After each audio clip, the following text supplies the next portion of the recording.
Good evening, Crimson Tide Nation, and welcome to the 34th edition of Alabama Crimson Tide Live right here on Alabama Voice College Football from yours truly, Jackson Johnson, and my partners in crime, Coach Johnny Burtz and Jeffrey from Only Talk Sports, as we go over our take on the latest news and notes on the Alabama Crimson Tide. Can we fix that tight end gap before it somehow hurts us? Are we going to nip it in the bud this offseason? We'll wait and see, whether it be in the transfer portal or the recruiting trail. Stay tuned. How you gentlemen doing today, and how was Easter? Doing good. Doing really, yeah. Did you gain treats? All good on this end. There you go. So, got some yummy foods for sure. But I'll tell you what else is awesome. The Alabama YouTube memberships. For $2.99 a month, you can become a Crimson Faithful member, where you get a loyalty badge next to your name in the comments and the live chat, custom emoji used in the comments, and you get a member shout out for each show anytime you comment. For $4.99 a month, you can become a Saban Disciple, where you get priority reply to comments and access to a monthly hangout from yours truly and Coach Burtz, Jeffrey at Only Talk Sports, and from Manny Wilson and Brady Quota from the Prime Time Live Show from 6 p.m. Central Time, Tuesday nights from a show near you. 9 p.m., $9.99 a month, you can become a Bear Bryant legend. You can connect on social media with each of us, and you can give out content requests of any kind. And neither rain, nor sleet, nor snow, nor any bad weather of any kind, nor the pollen will put a stop to us from fulfilling your request at Alabama at the Voice College Football. Tune in for more, and we will momentarily send the membership link to you in the chat. Alrighty, so we're starting this show off with a young man from Fife, Alabama. He's leaving Troy, and he's deciding Alabama may be the place. North Carolina may be the place. What is it exactly for me? Do I want the Belichick era? Do I want the DeBoer era? His name is Brody Dalton.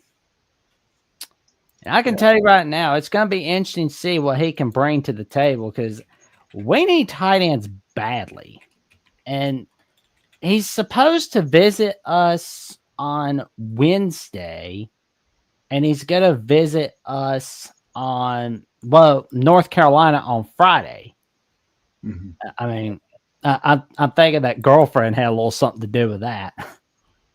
I mean, It's like, I'm sure she's cool. Don't get me wrong, but she can't be that cool to the point where you want to leave Alabama. Come on, man.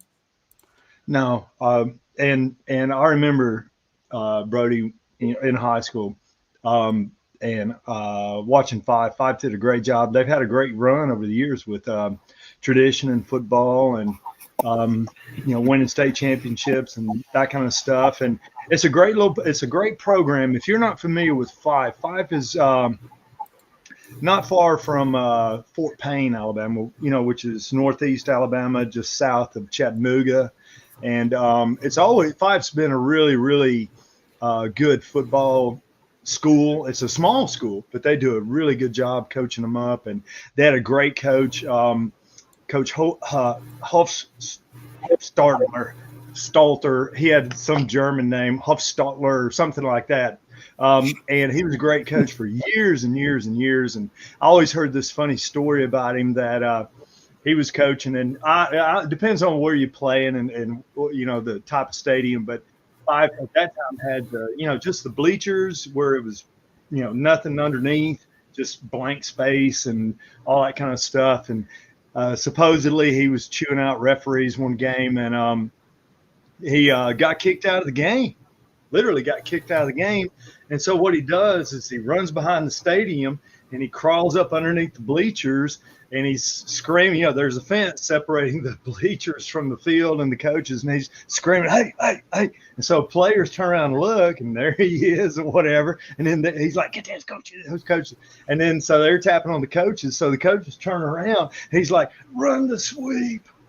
So he was calling plays underneath the stadium and everything. Now, I heard that was a true story. It's a legend up, because I coached up there at Fort Payne for a period of time, and I always heard that story about Coach Hofstadler, and and he was a good coach, won a lot of games. I think he coached there 20 some odd years. So to be honest with you, Fife is a really, really good football town, really good people, and obviously this guy, 6'5", about 250, 270, and has done nothing but performed well for you. Signed with UAB out of high school.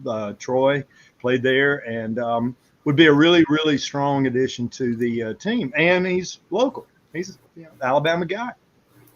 Yeah, I think definitely the Alabama ties, in state is a big reason, for Alabama to pursue him hard. And because according to that X post, his only other visit on the horizon is North Carolina. Like, you would think Alabama would be able to beat out North Carolina for him if they go all out to get him, if they legitimately want him. And there's really not a whole lot of quality tight ends right now in the portal. There's a couple of decent players, but it seems like Dalton would be about the best you're going to get at this point. And Alabama does not have a lot of great tight ends. We got some okay players, but nothing super substantial. So I think that this would be a quality pickup if they decide to go all in for him. And it would definitely help more than it would hurt, I would say. Yeah, he stayed in state, went to UAB. Then I think he was injured, and then of course transferred to Troy, another Alabama school. So it would not be surprising if he he's a guy from the state and pretty loyal to the state and from a good rich program history. So it'd be a good move for Alabama to keep some of those hometown guys or home state guys, around.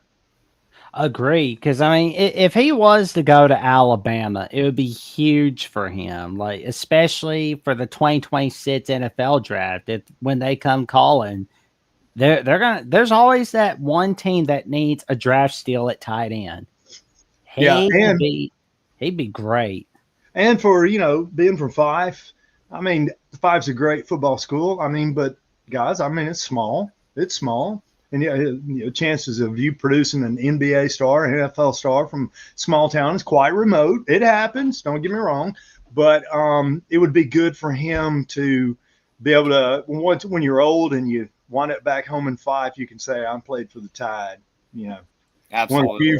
Running a few from Fife, Alabama to play for the Crimson Tide, and that'd be a little something good to put in your den, your man cave, or wherever you want to put it. Living room, front porch. There we go. And I'm just kind of looking for to see the famous players in Fife High School, like throughout the history. Coach, some players that played there, so it's like let's hear them. Who, me? Yeah, I can't remember. Jackson put you on the spot. Put me on the spot. I can't remember. I just remember Coach Stotler. I remember that guy. That guy's a legend up there in DeKalb County. I mean, he won a lot of games, a lot of championships. And then, right down the road is Rainsville. That's Jeremy Pruitt territory, Coach Pruitt. Oh, God. Rainsville up there, Plainview, it's Plainview High School. They won a lot of games up there with his dad. His dad wound up being the head coach at Fort Payne. And so Jeremy Pruitt, DeKalb County, there's a lot. Now I can tell you all about Fort Payne. We had Eric Turner. He, you remember we were talking about Coach Bill Oliver and the Alabama game against Miami and the national championship game in the Sugar Bowl. Eric Turner played running back for us up there at Fort Payne, and his senior year, he was all state. He was going great, and Eric, his senior year, it's about, I can't remember, third, fourth, fifth game. We were back there running that little counter tray play. And I think we were playing Scottsboro, and he was running. And then all of a sudden he just went straight down the ground, and everybody knew his knee had torn the ligament or whatever. And he didn't even get to finish his senior year. He'd have been all state, all everything. And even still, Coach Stalling signed him. And he wound up playing defensive back there at Alabama. He was one of the guys rushing Gino Torretta in that championship game. So, yeah, I can tell you a few things. Fort Payne, but I just know Coach Holst. I know somebody's going to call in it or maybe correct me, but Coach Holstler. I think it's German name. Well, 5 Adams says, I think we'll be okay at tight end when Edwards comes this summer and Pritchett is healthy. I think both are elite as freshmen. And he says the area we need to improve the most is the O-line run blocking. Could not agree more, 5 Adam. Could not agree more. Yeah, and this tight end's he's a man beast, and so he'll be, but the good thing with those guys is using them as receivers too. Don't just think, because everybody, well, this guy's in, so they're going to run the ball. No, use him as a receiver. He's caught a lot of footballs in his day. Oh, yeah. Well, it'll be interesting to see what happens with Mr. Dalton. I would love for him to commit to Alabama. That would be huge, but we'll definitely know more by Wednesday, by the end of the week. And when he does commit, there will be a video from Alabama at the Voice College Football here. Yeah, that'd be good. I hope that works out for us, number one, and then for him, number two. I think it's a good move, and I think it'd be smart for Alabama to have somebody like that on the team. Agreed. Well, Jeffrey's internet is doing the mess around with him at the moment. He was face freezing here and there, but luckily he will be back here in just a little bit. And there it goes. Speak it into existence, and it happens. Sorry about that. My internet just died again. I don't know what's going on. Oh man, it's like choking a bit. Oh, like I already said, like I might not be able to make it the whole show, and it's literally trying to get me off as quick as possible. Hey, you got to charge your battery every now and then, Jeffrey. Come on, or at least plug the thing up. My battery, I got enough battery, but the internet's just dying. I don't know. You got to pay your internet bill, man. It's paid up. I don't know what's going on. You got to pay it. It's at the mid. Yeah, Alabama football better be better than my internet right now. You got that Google Fiber? No, there you go. No. Coach, you should hear him one of these days when he talks about who's mid, 5G, whatever they call it stuff today. Anyway, you got to get that Google Fiber, man. Yeah, I don't know. I don't think I got 5G. I mean, it's close to that, but it's not all the way into the 2020s yet. I don't think. Well, the 2020s are going to be going away soon. Yeah. Jackson, you're ready for the future, man. Oh, I'm all set. Oh man, and we got Godfather of the SEC say dial up. Oh yeah, the dial-up modem. Remember? I don't think y'all have you ever heard that sound?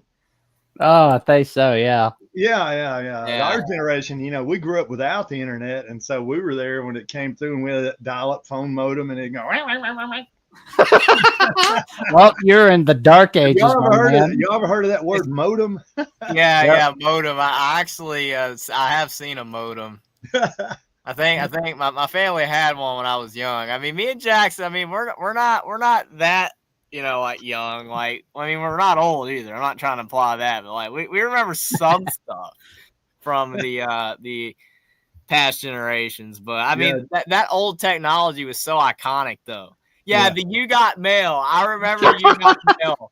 You got mail. Wow. You got mail. Yeah, I had one of those old computers like back in the late 2000s where all it did was just you could type stuff. Like you could type some, maybe play Space Invaders. That's all it did. Yeah. It was not internet compatible, and so I guess y'all grew up in the generation. Y'all had a landline. It wasn't always. I did. My family actually had a landline for a long time. It doesn't really do what it used to do. You know what a rotor is, or you probably had the little push buttons. I had the push button, but I have my family does have one of those old phones like that with the rotary, but it's not in use. But it's just kept for like antique or whatever. Well, Antique. God, now I am old. Oh my gosh. It's Oh, a Lord. classic. Jackson, get him on. He just said the word antique. You know what that's me. Dadgummit Jeffrey. Sorry, Johnny. I hope they cut you in half to 2.5K. Oh man. oh man, I think we went off rail. We went off the rails a little bit, but no worries. It's the off my internet's season. fault, Jackson. I'm sorry. You're good, man. You're good. But this is what makes the show fun. Oh, yeah, Something absolutely. always happening. I'm But sitting here. This is my Coca-Cola vending machine. Anyway, so I got to get it's faded. I got to get the Coca-Cola logo. I'm fixing to get it running. And Coach, we're going to have to show you a clip from several months ago when we started doing when Jeffrey and I started doing the call-in show where he went on about it's mid. We got to show you that clip. Yeah, Like, Jackson loves that sequence. I can't quit laughing at it.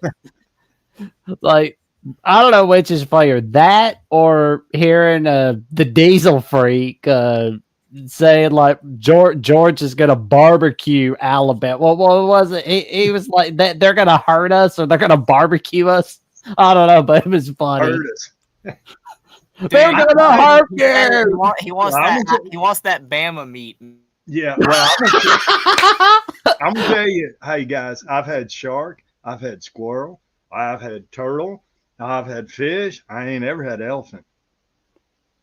I don't know what barbecued elephant tastes like, but I got a feeling it's gonna be tough. May have to grind it up. So anyway, we digress. Well, one of these days we'll have to show you that clip from last Thursday, Coach. Like you're gonna get a big kick out of it. I'm looking forward to it.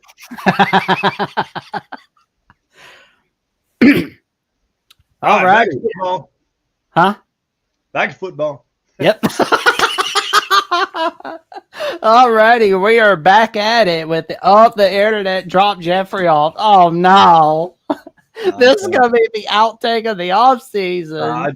You know what? It doesn't bother me when he used that word antique. That's when you know you're old when they when y'all use the word antique. Anyway. Well, you know how young I am when I'm using the word mid. Yeah. It's at the mid. It's mid. Yeah. So anyway, well, hey, I think the guy, Fife is a good town, and have somebody on the football team, Alabama from Fife, I'm all for it. There we go. Hey, if they want me to call him and have a conversation, I'll dang do it. I will call that guy and I'll have a conversation. Well, all righty. I might even ride over to Fife and talk to him in person. There we go, man. I've driven through Fife many times. I love that determination. Yeah. There you go. There we go. We'll have a conversation. Keon Keeley has improved as a football player, and Jimmy Stein from Bama Online at On3 and Locked On Bama said Keeley had a great spring. Chris Camp says they can keep talking that crap. We shall see them when we own their own stadium. Roll MF and Tide. Dude, I hope we go into between the hedges and destroy them, man. Like, come on. Like the thing is, I'm not usually that way, man. Like I just want it to be a good game, man. But they're talking way too much smack. Like we've beaten them so many years in a row. They've won like one significant game against us, and yet they're it's ridiculous. I mean, the Diesel Freak, that guy, like Dark Lord of the Sith. I mean, he just likes saying stuff like to get a rise out of us. But we're gonna handle our business. We're gonna go. We're just laughing at his hot takes. Yeah. Oh man, we should have edited that clip. That way we could save it for September 27th of 2025. Yeah, we gotta play it back. Like, dude, if we go in there and win big, man, we have to pull that clip and play it for the audience. There you go, where he says Georgia's defense is going to hurt y'all. They're gonna hurt y'all. Oh my gosh. Ohio State's gonna hurt Texas. They're gonna have that long haired barbecue meat. Hey, what week is that in the season, Georgia? Ohio State, Texas is week 1 on bots on big noon kickoff. Alabama, Georgia's week 5, obviously. 5. Okay. All right. But that'll be there we go. That'll be good. Alrighty. So we are back at it with the 2025 NFL draft. Got our guys all set. Jaheed Campbell, Jalen Milroe, and Coach, you wanted to get on to something on quarterbacks. What you got? Let's look at it. Well, I just want those that watch that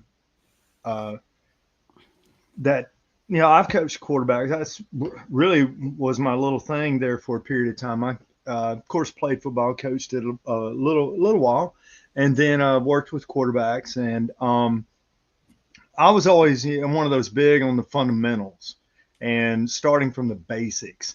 And one of the basics obviously is how you grip the ball. And I see a lot of quarterbacks today, and I'm looking at their grips and how they have their hand placement on the ball, the seams, the laces, and all that kind of stuff. And I'm like, yeah. So and there's really, even long before here we are, 2024, even in the 50s and 60s, they figured out how you should grip a football to make it spiral at its maximum. You know what I'm saying? And so when I was growing up, that's what we were taught. I mean, the basic, this is how you grip a football. If you want to throw a football, this is how you do it. How you grip it that's where you start, basics.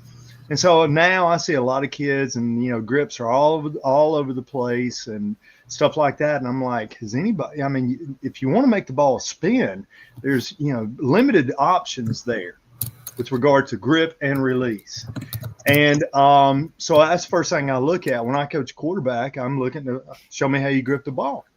And if I'll say, hey, you want to change that grip and do it this way. And try to get them into the right format with regard to it. But today, I'm going to be honest with you, Jack, I haven't seen in a long time watching quarterbacks. I have not really seen a quarterback that can really spin it. Just like I told you last week, back in the old days, a good release, you could hear that ball spinning. You could hear, right all the way. The receiver could hear it coming. And so don't see that a lot today. I primarily got some crazy grips going on out there. And then I'll look at, the release point. Okay. And like I said, and I don't want to be, just too dogmatic with regard to it, but the idea is if you're in the pocket as a quarterback, you want to make yourself taller. And so you tell me, see my hands right now. Mm-hmm. If you're short, how do you make yourself taller? Okay. Well, you raise your arm. You see what I'm saying? Mm-hmm. So it makes no sense to me to be a quarterback and you're 6'3", 6'4", and then now you're going to release the ball down here and now you're 5'10". Of what advantage is that? And I know, I agree. To get, the defensive line, they got their arms up. They really, it's a way to get it out there and stuff like that. Yeah. But if you're doing it every pass, sometimes you have to compensate. We've all done that. Anybody that's ever played quarterback, sometimes most of the time you want to go over the top, but sometimes you just got to flick it. And so, flick it and then drop that elbow and just get it out there. Okay. But the bottom line is consistently, if you're playing quarterback, the advantage is if I'm 6'3", why don't I make myself 6'7"? Raise that elbow. Yeah. You see what I'm saying? Raise it and go over the top. But I constantly over the last 10 years, I'm seeing quarterbacks that they're this, 6'4", and they make themselves 6'1". And I don't get it. And I agree with that. It's kind of like basketball players that shoot the ball with a low release point. Like they're like 6'5", and then they're shooting it like way down at their chin. And it can get right here. Yeah, that. I can't stand that shot. You have to shoot it over your head because it makes it so much easier for it not to be blocked. So I agree with you. That's never made sense to me either. You'll see Mahomes do that kind of baseball pass sometimes, but it's in certain situations. Most of the time, you should throw it over your head, or like at least higher up just so it doesn't get, batted by the D line, which defensive linemen are getting way better at doing that in the last few years. I mean, they're teaching them to do that. So absolutely. Yeah, get the hands up and stuff and that type scenario. And then I hear these quarterback gurus or whatever, and they're all talking, and got to be flexible. Oh, he's got a flexible slot, and, or whatever, and that kind of stuff. Bottom line is, yeah, it's okay when you're throwing out that way, but when you're throwing over the middle of the field, I mean, if your defensive line is 6'5", 6'6", 6'7", and they got their hands up, you're gonna have to, and there's always a way to get it out there. True. But the idea here is, the old classic throwing those tight spirals, and there's always a way to get it, and there's consistency. And so now we're in this age of just I have no idea the advantage of being short. I wish, gosh, I'll say this. Who was that? Uncle Rico. Remember Jack Napoleon Dynamite? Yeah, Uncle Rico. 82. Yeah, I mean, good Lord. Here I am. I wish I'd have been 6'5". I'd have been in the NFL. Here I am. I'm 5'10". Well, Bob Adams says Milroe will be a first-round pick, in my opinion, because NFL reach is to draft quarterbacks. I wonder what's gonna happen though on Thursday night. But I think Milroe is gonna get drafted in the second or third round, but I could be wrong. Maybe that's just because of the fact that I'm thinking too much of this past season of what he did. But I know he's athletic. I know that's a lot of times what they're looking for these days in quarterbacks. But you also have to be able to throw the ball well, and he struggles at that. Plus, he's an older guy. He doesn't have as much upside as someone like Anthony Richardson did. And there's other quarterbacks that are consistently being projected to be taken higher than him. So I don't see it, but he could get drafted in the first round, but I think it'll be the second or the third. But we'll see. Well, and too, Jeffrey, it also comes down to the need for. There's always a need for quarterbacks in the NFL. Don't get me wrong, but the team, how the draft order is, and what is the greatest need? Is it a quarterback or is it a offensive lineman or something like that? That projects into it also. But what he's got on his up and for Milroe, and I've said it, I've been a defender of him. I mean, that offensive line let him down big time. So his statistics were down, that kind of stuff. But he has, he's smart. He has the, those measurements of speed kills. One thing they do, everything, and here we go, guys, measurements. Okay. Why would you want to be 6'4" and make yourself 5'10"? And one thing in the NFL, they're going to measure, that gap right there between that finger, the pinky, and that finger right there, that thumb, and see how big your hand is. And if you don't meet that, whatever, I can't remember the number. 9 inches kind of pops in my head. But if you don't meet that number, your draft stock goes. I mean, there's very few people, small guys, that had big hands. Now, I think Mahomes is one of them. Agreed. And Jeffrey, what magic have you got going on Only Talk Sports this week, man? I'm just going to continue to be covering the transfer portal, when I'm able to. I kind of haven't been able to release anything like the last week or so, but I definitely will try to do that soon. And also maybe do some draft coverage. I don't know. Again, it depends on time, but definitely looking forward to continuing to make content over there, whether it's, myself or with Austin or with you, Jackson, or Will, anybody, stuff like that when I'm able to. But definitely appreciate you guys again, for I'm being back on the show tonight. I mean, try to be back next Monday. I should be able to be back next Monday. Can't wait for Thursday as well. But I got to fix my internet problems. It's been a little bit better toward the end, but it's been a struggle. But we'll definitely try to get that worked out. But glad I got to talk at least a little bit tonight, and hopefully the rest of the show goes great. All right, thanks, Jeffrey. It's good talking to you, man. It's always good hanging with you. See you Thursday night, good buddy. The antique. We'll talk with you soon. The antique. Thanks, Johnny. You have a good one.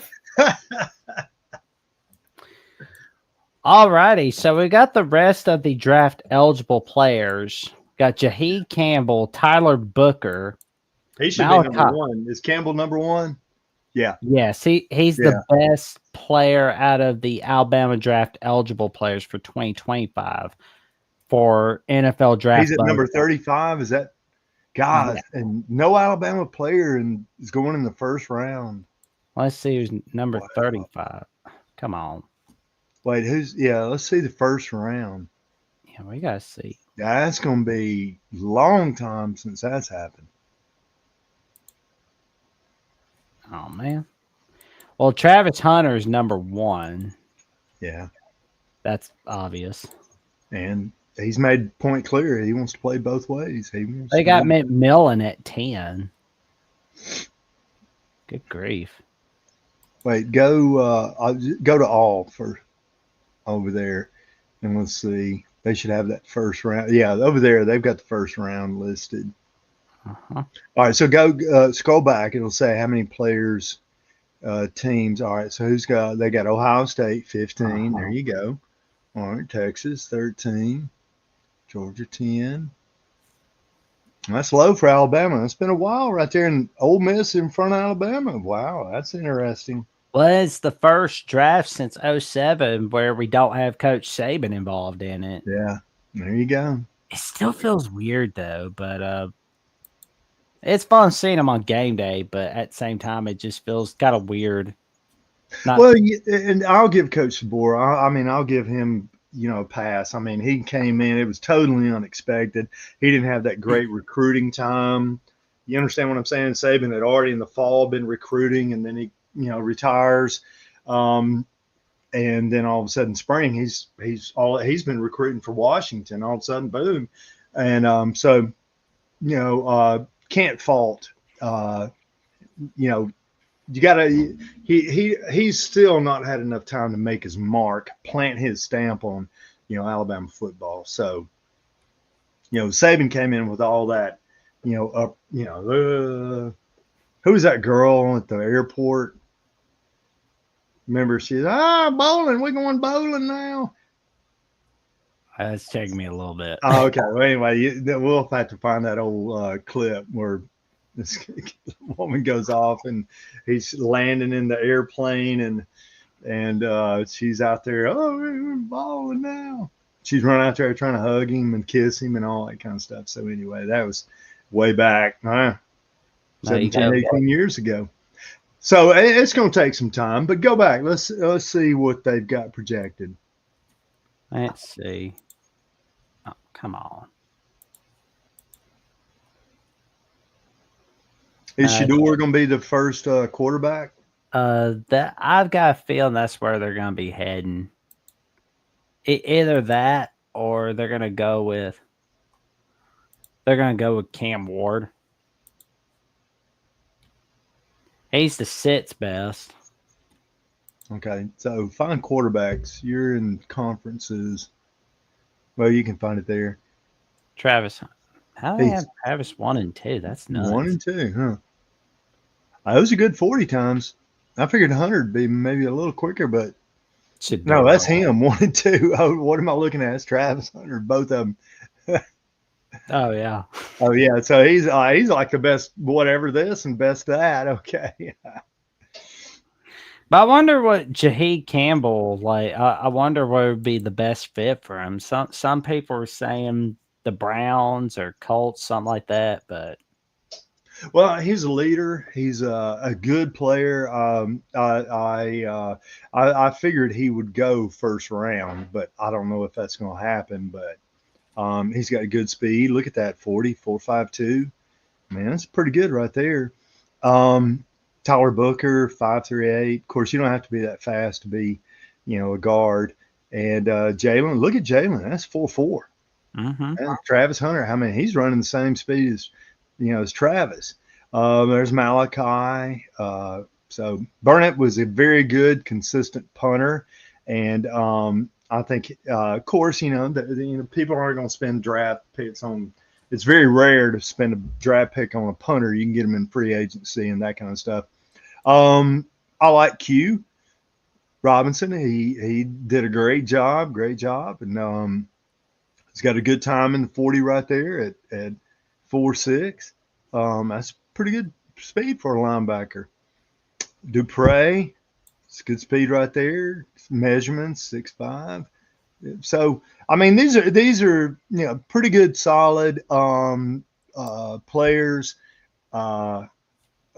It's just obvious Alabama's so used to seeing guys first round, number one picks, Heisman Trophy winners, and that kind of stuff. So, but I mean, is what it is. DeBoer will make his mark. We'll see. Year 2, tell us everything we need to know. I mean, Coach Saban went 6-6 year 1, but everybody knew he was going to go in there and clean house. So everybody expected that.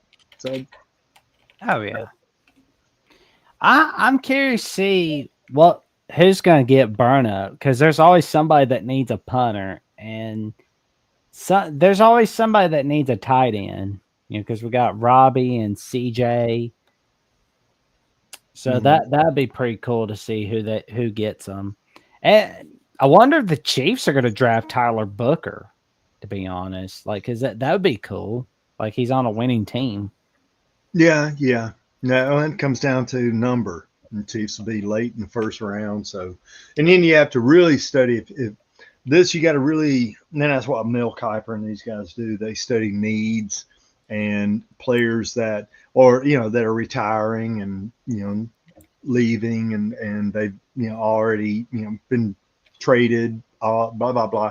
So the draft is fun. It's interesting.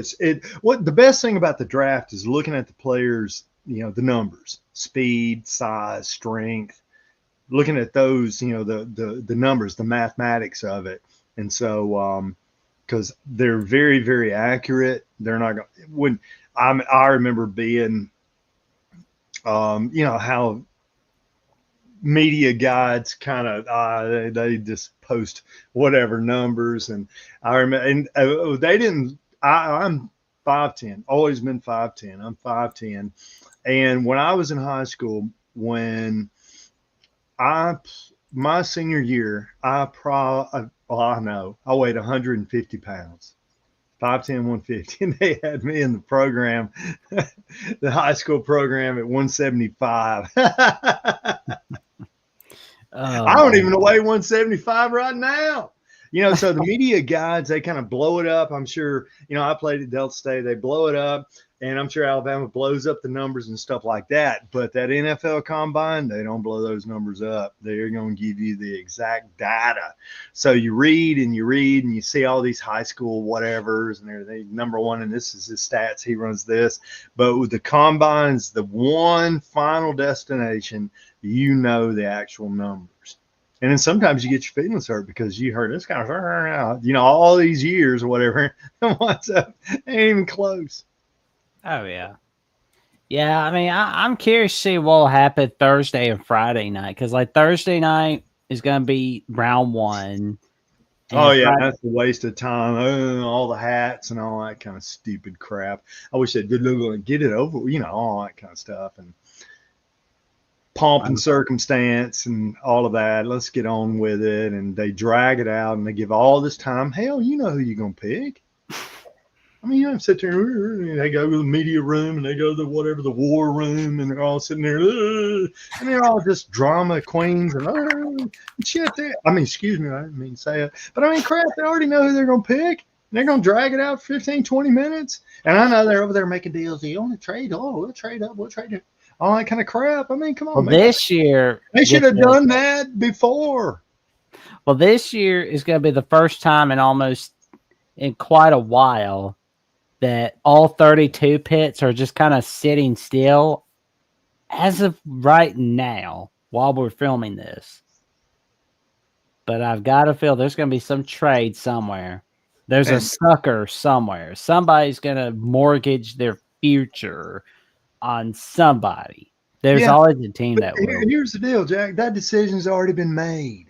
And so they want to get in there, and now we're going to waste 20 minutes listening to these pinheads talking, ESPN pinheads and all these people yakking it up and whatever, and we already know, they know, everybody knows that's there. What's going to happen? But they're going to drama it out, and they're going to just milk it for commercials. And, I mean, come on. That's why I've cried. I wish they had Berman back.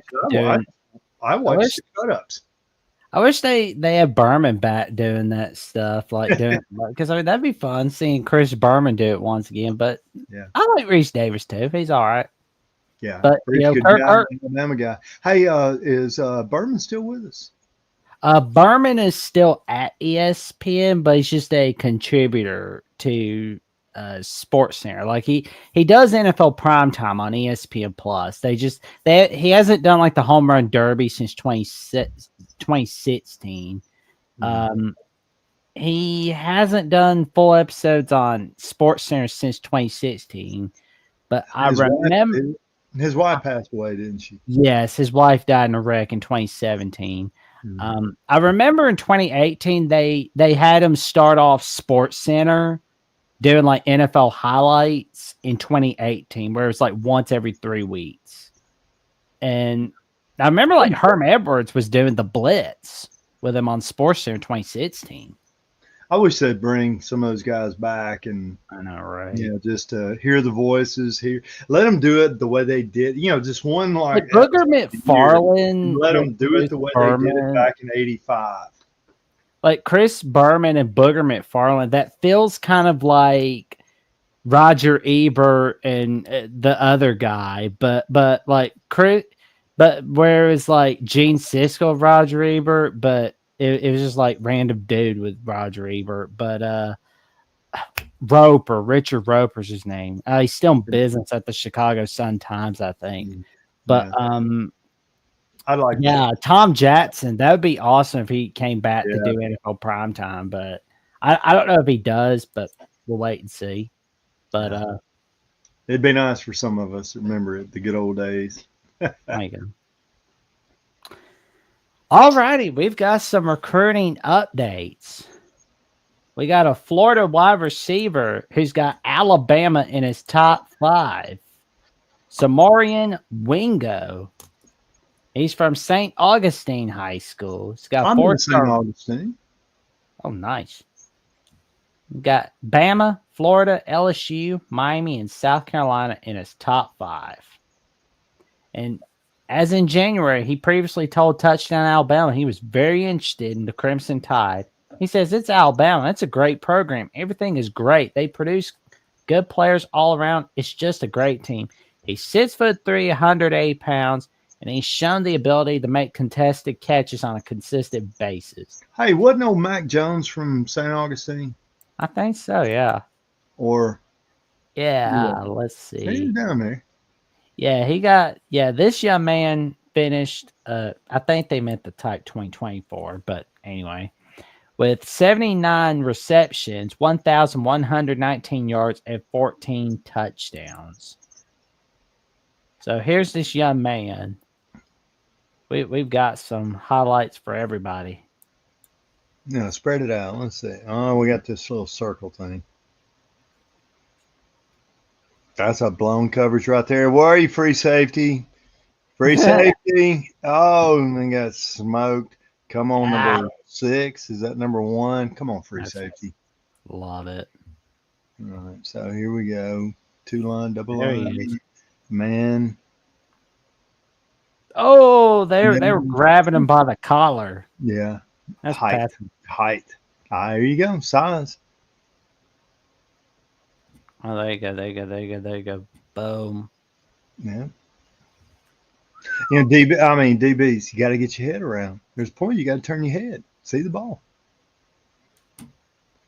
We'll fade right there. Come on, DB. Oh, coaching DBs. All right, here we are. 4-3. Hey, we get them. We're happy. Run. So they can get behind. Oh, come on. What number are you? Come on, guy.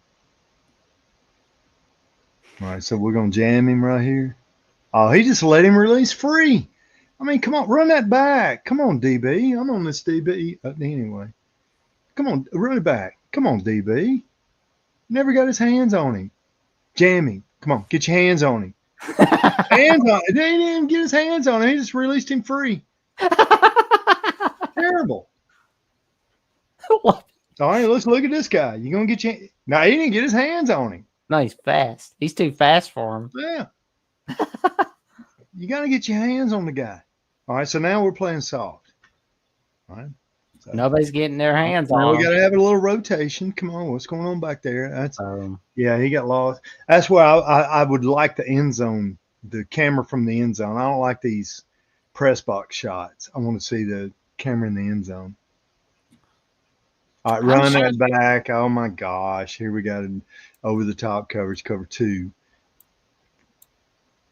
Didn't really get his hands on him, but really, and then all right. So now, where's this safety over here? ooh. No, You know, the guy's a major college prospect. Well, there he is, late. There we go. So here we have look. Oh, Oh my gosh! Run it back. What secondary coverage is this crap? All right, run it back. Hold on. Yeah. Let's go and then pause it. All right. So look right there. You got 13 yards separation between the guy at the the hash markers, 13 yards, and on the outside he's turned inside and he's given up 8 yards. So let's see what happens.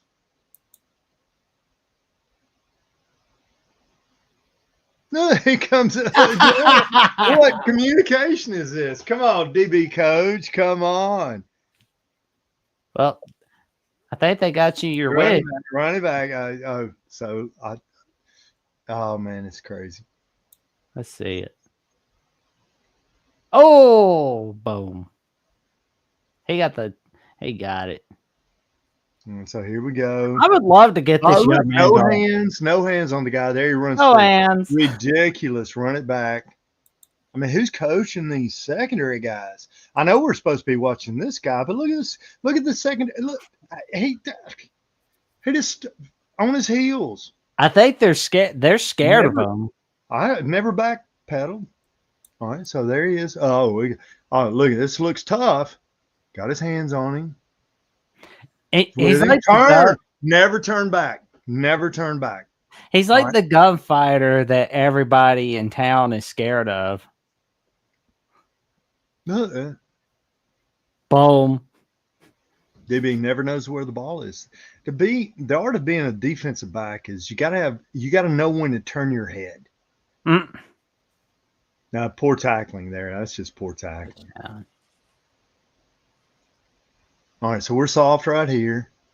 Soft running, and then he runs a little hitch. Okay, so oh my gosh. Oh my God. They can't get him. They can't get him. Yeah. No tackle. No tackle.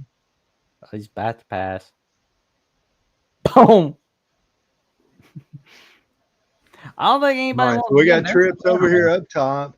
So there we go. There's a little hitch right there. It's wide open. Boom. But no, the quarterback's got 12 hours to throw it. So oh my God. Run this back. 30. Is that his number 33? Come on, dude. Run this back. If I'm stop right there. 0.2 of a second back. Oh, here we go. Go back. Just look at this guy. He ain't even ready to play. Look, his hands down. Look, he's on his heels. You can tell he's on his heels. All right. Not even ready to play by the snap. So he's just barely moving. Oh, and here he comes. Look at that. Oh my gosh. Oh, he didn't get him or nothing. All right, you got to be ready to play. He wasn't ready to play the whole thing. That's what throws Neither you of these You're two not ready guys. to play at the snap. You're behind the ball the whole play. Neither of those two guys. They couldn't get him either. No. Great tackle right there. Great tackle. I mean, come on, guys. Get in the weight room. Here we go down here. These guys weren't ready to play at the snap. Oh, God.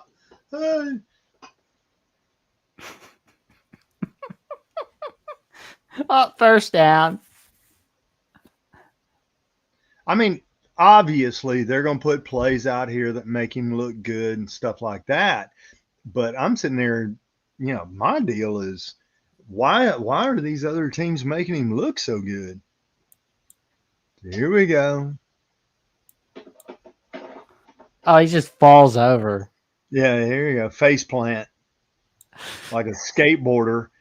Skateboarders ride the little 4 wheels and they're going to slide down the rail and face plant at the bottom of the steps. Yeah, that was that guy.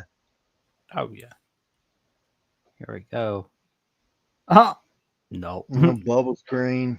Oh, my God. Here comes some great tackling, I bet.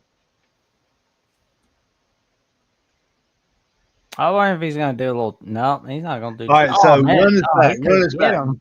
Run this back, Jack. Run this back. All right. Look at the quarterback. Pause right there. Look at that quarterback. He's going to throw from his ear. See that right angle? Mm-hmm. He should be throwing up here, not at a right angle. Right angle, you're throwing from your ear. Look at that. Come on.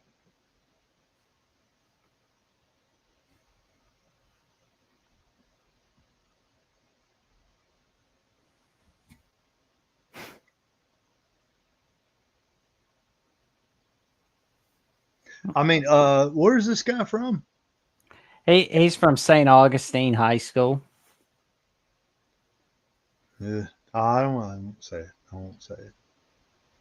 Anyway, so here we go. Here we go. Jam him. Too soft. Too soft. Defense not going to get him. It's too soft. I mean, just come on. Get him out of rhythm. Get your hands on him. Typical. All right. Did I pause that or did you? I did. Okay. I mean, typical thing is you can have your hands on a receiver, okay, till the ball's in the air. All right. So if he's going to go 10 yards down the field, I can have my hands on him the whole 10 yards. All right. But once the ball is released, I got to take my hands off it. Okay. There you go. So the first thing you want to do, I mean, this is Brother Bill Oliver. I mean, it's not rocket science. High school coach, first thing you want to do with somebody like this, a supposedly a good player, although they're helping make him a great whatever player, is throw him off his rhythm. Get your hands on him. Get your hands on him. Oh, they couldn't. Nobody touches him. Oh, it took like 2 guys getting him down. All right, so look, nobody's covering him. Nope. I don't know what coverage this is. Look, nobody's covering the guy. No.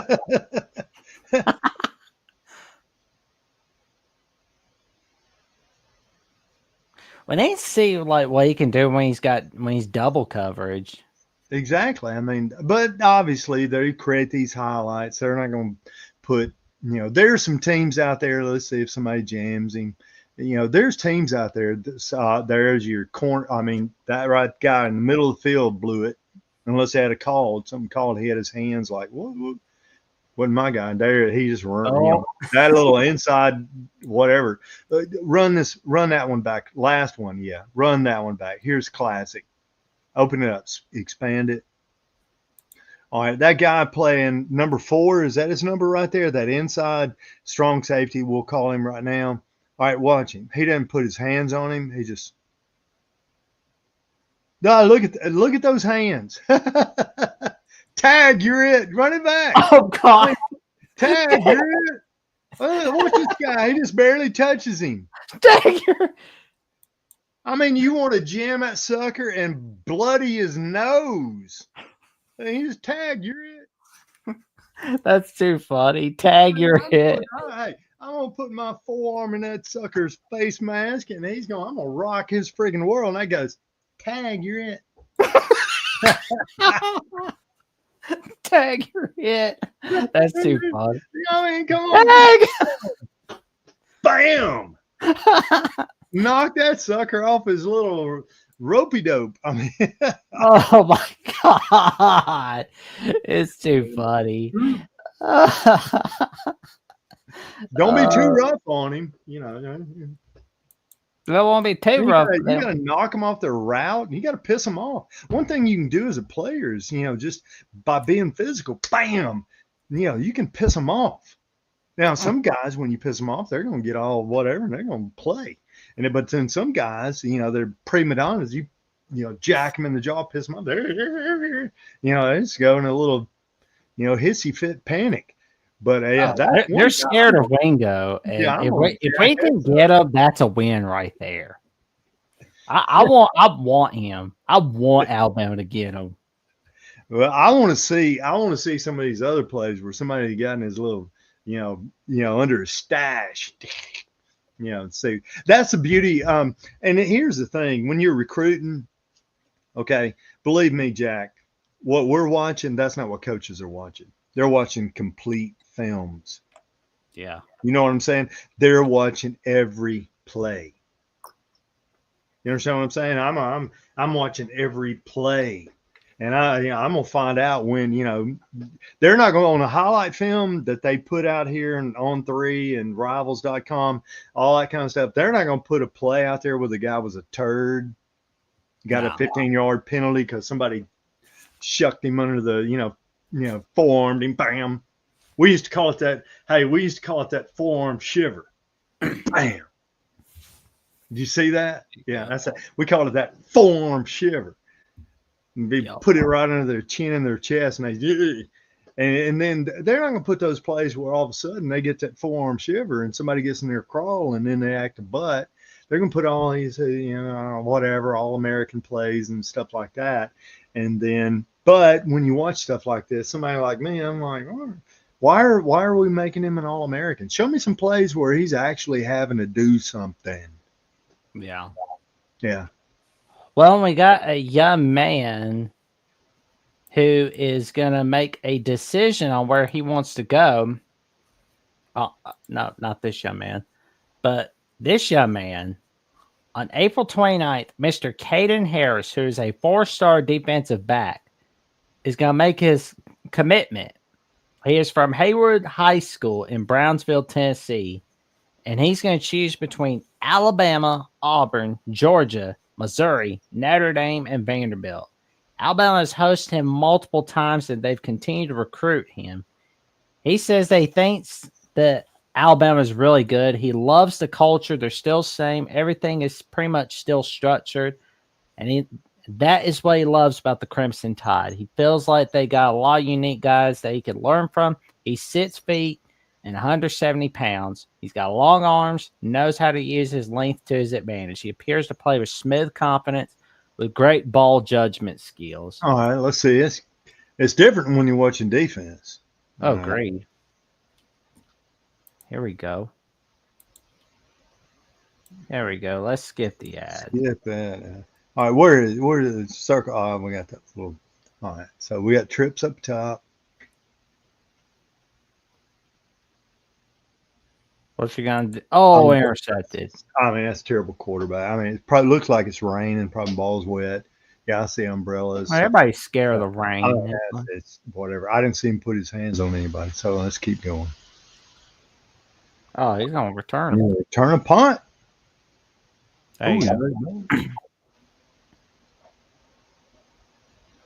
Oh! Ooh, somebody got lit up. Oh my God! Merry Christmas, Boom! Blind shots. Merry Christmas.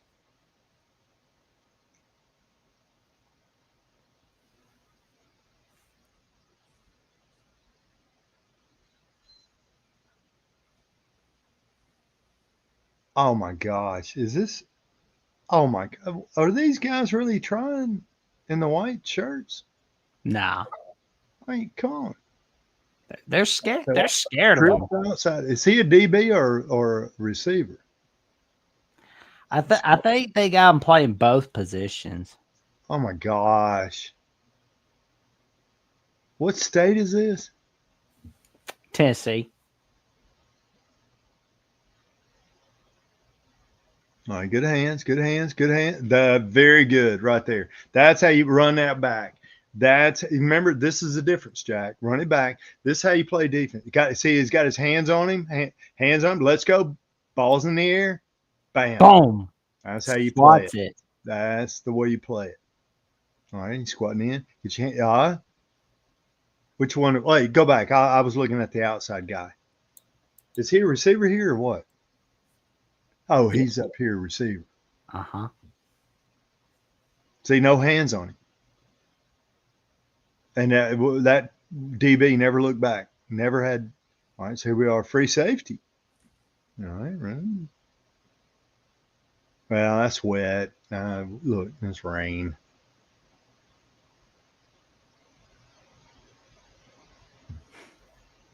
That's just pure speed right there.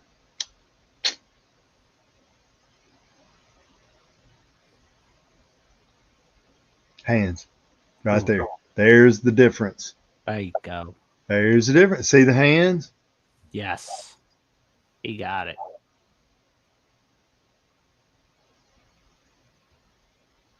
No hands. Nobody touched him. It's really, I mean, you got to make them change their route. Oh, I think it's going to make a big coverage. tackle. We got him on kickoff coverage. Yeah. Uh-huh. Watch this. Outside contain. Boom! Boy, there's a lot of games in the rain here. Uh-huh. All right, so here we go, receiver. Let's look at number 7. Ran right by him. Right by him, number 7. Yeah, you ain't going anywhere. 7, you're going to be spending a lot of time at home. Hmm.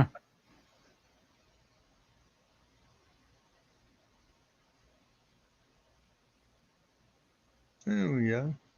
Turn around at Christmas. Nobody touched him. Nobody touched him. How do you leave a 4 or 5-star recruit? Nobody touches you. Here he is. Nobody touched him.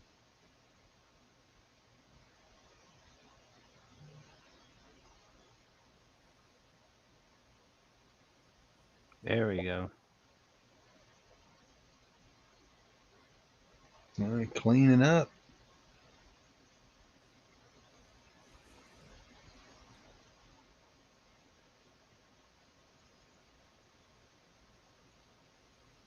Closing speed. He's got the angle.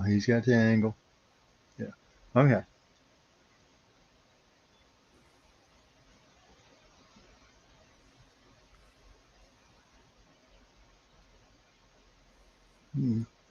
Can't read much. Here we go. Rain.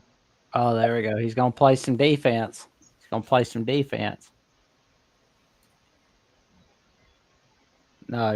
there you go. Boom.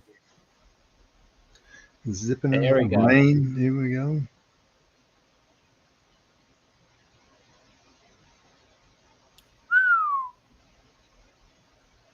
Chase him down. That's speed right there. Oh, yeah. He bounced. Yeah, that's all I'm trying to pull the ball out. So that's good. I mean, that's a good play. All right. See, the guy never got any hands on him. You got to break, push him off the route.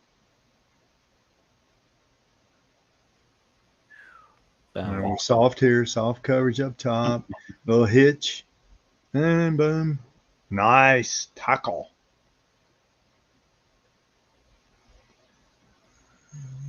Okay.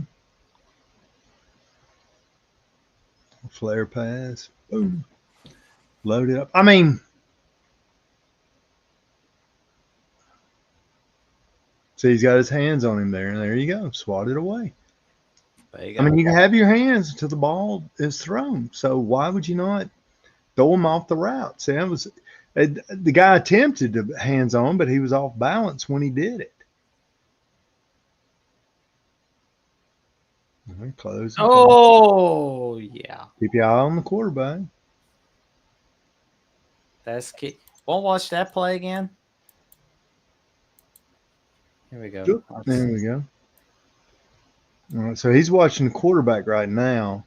So he's going to jump this route. He can tell the quarterback's going to throw it.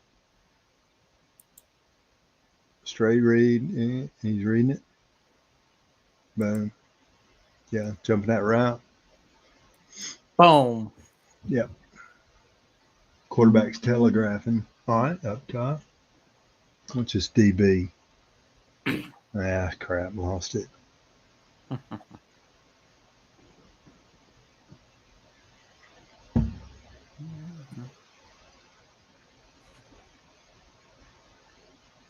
No hands.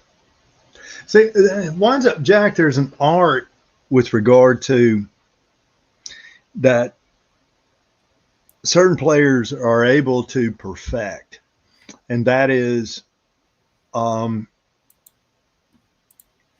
that's right. Boom, guy. Man. Yeah, I mean, man-to-man coverage. There's an art with man-to-man. Zone is different. All right, but man to man, and are you, bump and run? Are you up press man? That's what we talked about, Brother Oliver and the godfather of that. And as soon as that receiver, ball snap, receiver moves, bam, jam them. And that throws timing, everything off.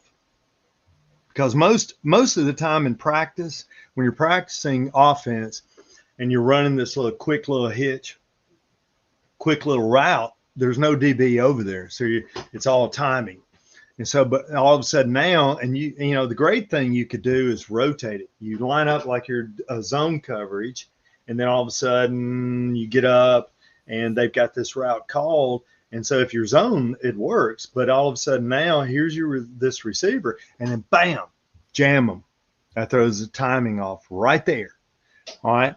And then, all right, so if you play soft coverage and let them release, all right, there's a point in time where you get your hands on them and you throw, because most of this is all timed and, practice without DB. Offenses running these routes, practice, no, DBs are not over there and that kind of stuff. And so it's kind of a scripted boom, boom, boom, and gone with the ball to the receiver. But now all of a sudden, when you're a DB and you get up there and you jam them or you get your hands on them, you're throwing the timing off. But then the second caveat to this is, when do you turn your head? Because you got to find the ball.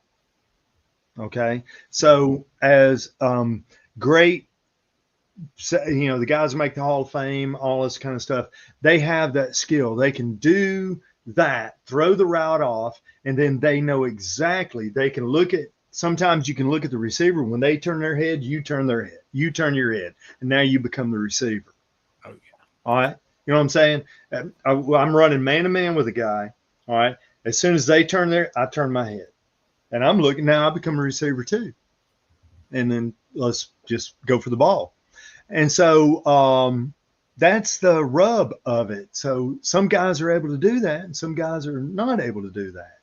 And then offensively, as a receiver, trying to, be strong enough. When they jam, I'm strong enough that Julio Jones was great at it. I mean, you try to jam him, he was so strong physically, you couldn't knock him off his route. So now you're just on react. He turns back, I turn back. But a lot of times you see secondary, I mean, these guys, I'm going to tell you, the hardest position defensively, is the secondary. Because so much of what you're doing, you're not looking at the football. Linebackers are reading blocks and they're seeing everything in front of them. With secondary, you're having to, these corners and free set, you're having to run, turn your head away from the ball, and you don't, there's a moment you don't see what's going on in, behind you, because I'm looking away from the ball. And then all of a sudden I turn my head back and now I have to, you know what I'm saying? So, it's really, really, really tough. And so, but the art is, instead of being put in that predicament, force the offense to change their timing. And that's just getting your hands on somebody. So I don't know if that, I'll rewind this and look at it later, and maybe I can find it. If I didn't explain it very well, I'll come back and I'll explain it. But that's a fine. So when I'm sitting there watching the video, I'm looking at it as somebody, I'm a coach, players.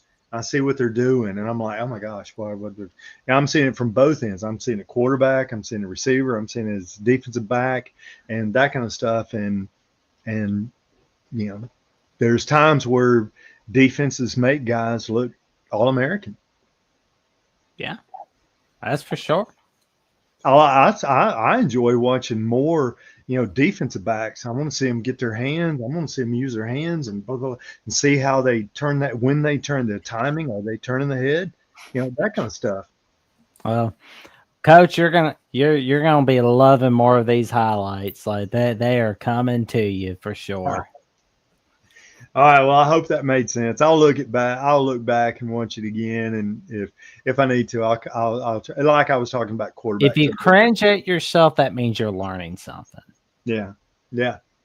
But all righty. I'm just telling you, all those years of watching film and trying to get an advantage, and just seeing, from both offense, defense, and I can tell you what I'm looking at as a coach, and if what I'm seeing is, dang, this guy's pretty good.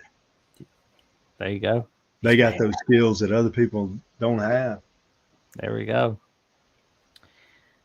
But all righty, so Ole Miss head coach Lane Kiffin went on the Theo Vaughn podcast last Tuesday, although it's probably filmed before that. So it's like Theo's like bringing on the garbage man. He's bringing on a mall cop. He's bringing on Adam Devine. He's bringing on Roseanne. He's bringing on Joe Rogan. He's bringing on a president, a senator. He's bringing on all kinds of people. But now he's bringing on a college football head coach in Lane Kiffin. And they talk about all kinds of things.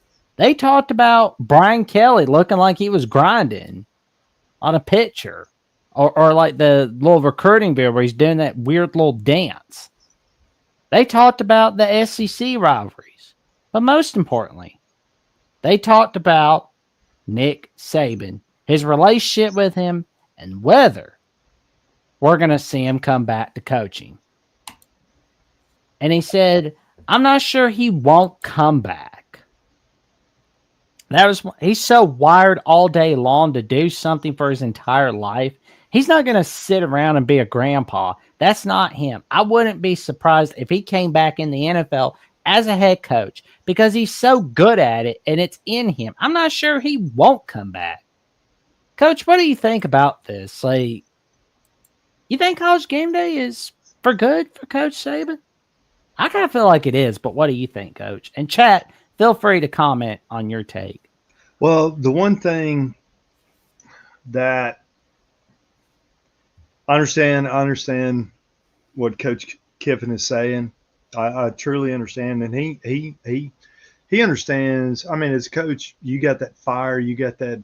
You just want to win. You want to be in the action. You want to. There's a drive there, but there also comes at this point, I would say Miss Terry would come into play and say, look, Nick, I've been with you for umpteen decades, years. I don't want to be going to every Friday traveling or Sunday or Saturday traveling. It's time. We've done it. You've done it. It's all good. So I'm going to say he's probably right. I'm sure Coach Saban himself wants to jump back in it. I'll teach these guys how to do it. I get it. That's the nature of a coach. But at the same token, I think Miss Terry's got a little more leeway. Been there, done that many times. Hey, yeah. Oh, yeah. But she is going to get tired of him being at home all the time at some point. Well, he's not. He's always doing something. Oh, I see him yeah. on the podcasts, interviews, and stuff like that, commercials. And I just don't. Theo needs to bring on Nick Saban. Like that's got to happen. I mean, like that would be an awesome show right there. Like Theo Vaughn bringing on Nick Saban, and then and like next time we see Theo go on the Joe Rogan Experience, he'll be like, "Oh well, Joe, you should bring on Nick Saban. I mean, I know you're not a college football fan, but still, I mean that'd be a great show." Be like, oh man, you're Coach Saban. Oh man, Jamie, can you pull that up? I'm gonna tell you, I don't see Terry Saban. I think she's done with it. Oh yeah, like that. Done it. Been there, done that. You've proven everything you need to prove. There's nothing left to prove. And then there comes a point too that all it takes. I mean, Coach Bryant hit him. All it takes is one rough season. Mm-hmm. One rough season, and everybody, he's too old. Out. Yeah, and I mean, that's why they call it the not for long league for a reason. Yeah, it's just like you don't want to be in there. Like on the one hand, you get more money, and you don't have to make decisions on the disciplining players. That's what the general manager is for. But then on the other hand, you're micromanaged. Yeah, and Saban, and I mean, we've all listened to him for years and years and years, and he's about affecting players. He's about changing dynamics and getting the most out of players. When you get in the NFL, I mean, you find these guys all they're making all this money. They don't give a crap. And I mean, what pleasure is? It's a business. Even as a coach, you go, I'm doing my job. This guy's not doing his job, and so you can't. Coach Saban was one that wanted to affect individuals and bring something out of them. And that's a great coach. I hope I was that type of coach. I wanted to bring something out of the players that I coached that they didn't realize that was in them. And you're not going to do that in pros. They don't care. It's just a paycheck. Crap, screw you. Chew me out. Screw you. I'll go somewhere else, this place. And blah, blah, blah. It's all just show up, do your job. And there's not a lot of affecting individuals. Oh, yeah. I mean, there's just not, but there's some coaches that are teachers. Okay. Nick Saban was a teacher. I think Coach Bryant was a teacher. I'm a teacher. I know I go in the classroom and I try to teach. This is the way. Think that.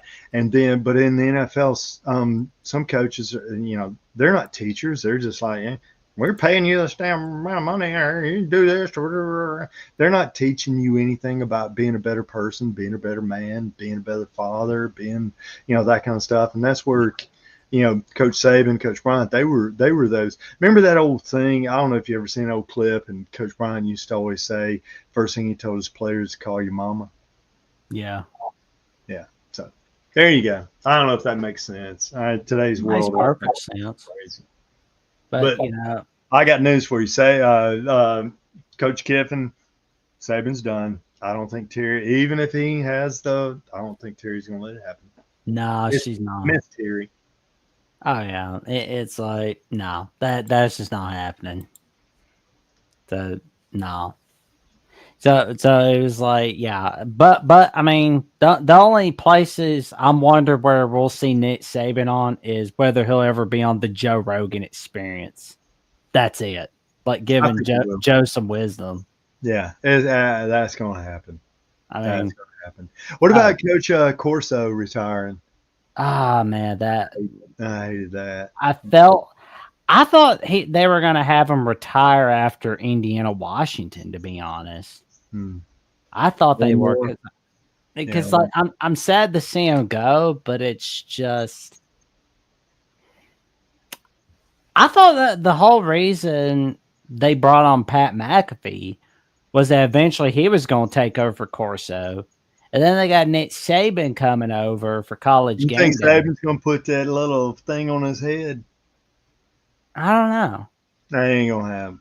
We need to ask our friend Ruby Dreyer from Ole Miss at the Voice of College Football. Shout out to Ruby Dreyer Finley. She does a great job behind the scenes on College Game Day as the production coordinator and on Ole Miss at the Voice of College Football with Mark Rogers and Leanne Herring.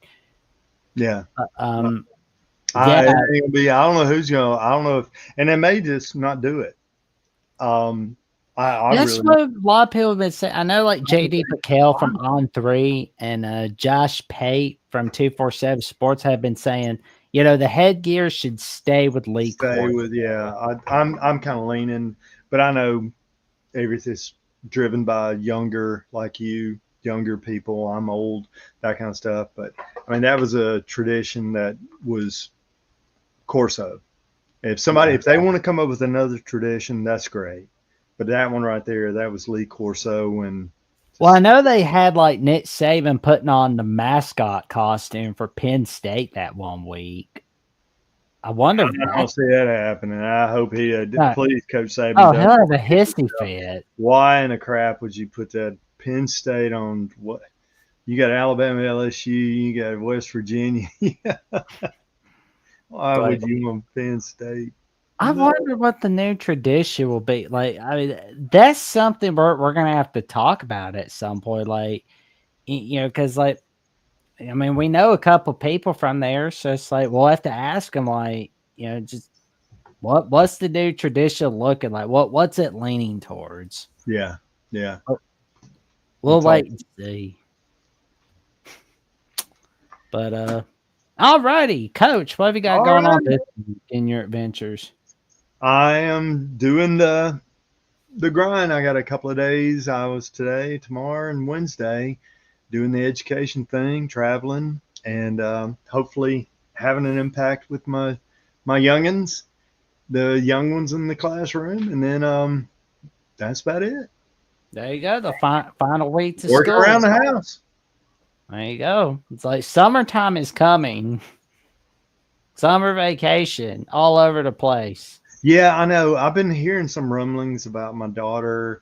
They want to go to Washington D.C. and the family going up to D.C. and I don't know. We'll see. I think I might rather go out west and go hang out with all the cowboys. There you go. Well, I mean, I think everybody in Washington, D.C. could learn a little bit about Crimson Tide Live. I mean, they could learn a little bit about it. Yeah, I don't know. We'll see what's going to happen, but yeah, it'll be fun. Anyway, glad Easter. Sorry for the Pope. Today we lost the Pope and everything, and so always very important figure. So I was sad to see that happen, but evidently he was suffering for a long time. I think he had a stroke, and because he had other problems, but I think it finally wound up being a stroke. And so we'll see a lot of pomp and circumstance. I understand President Trump is going to the funeral or whatever, how they do it, but I think he's going to go pay the respects. So anyway, it'll be interesting. Then we'll have the conclave and elect a new pope, and be interesting. Well, wait and see. Yeah. So we'll find things to do. There we go. Well, you can give Johnny a follow on Johnny H. Burt's on Instagram. And I've been following you. I got you. I got my little TikToker thing going and all that kind of stuff. So there we go. All we got to do is find your TikTok, your Ets count. We're good to go. We got you rocking and rolling. All right.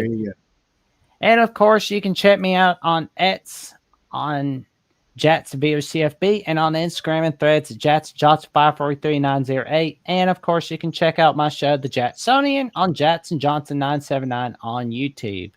And luckily, I am not at the 3 sits number on that subscription on my personal YouTube. I'm at 665. So it's like, I mean, not the number I want to be at, but I mean, it's better than being in the unlucky number. Mama's scared of that number. I can't blame her. But yeah, for more information on what we've got going on Alabama with the Voice of College Football and much, much more, check me out on Jackson VOCFB and on Jackson Johnson 543908 on Instagram and Threads and on Eds. And of course, you can check out Crimson Tide Live and the Alabama Primetime Show and the Alabama Call-In Show on Apple Podcasts, Spotify, Amazon, and iHeartRadio. Please leave a rating/review. Stay tuned for more. And we can tell you right now, it's going to be magnificent. Click that like button. Like, comment, subscribe. Click on the notification bells to Alabama with the Voice of College Football so you never miss another video whatsoever. And we will see you soon. And roll tide!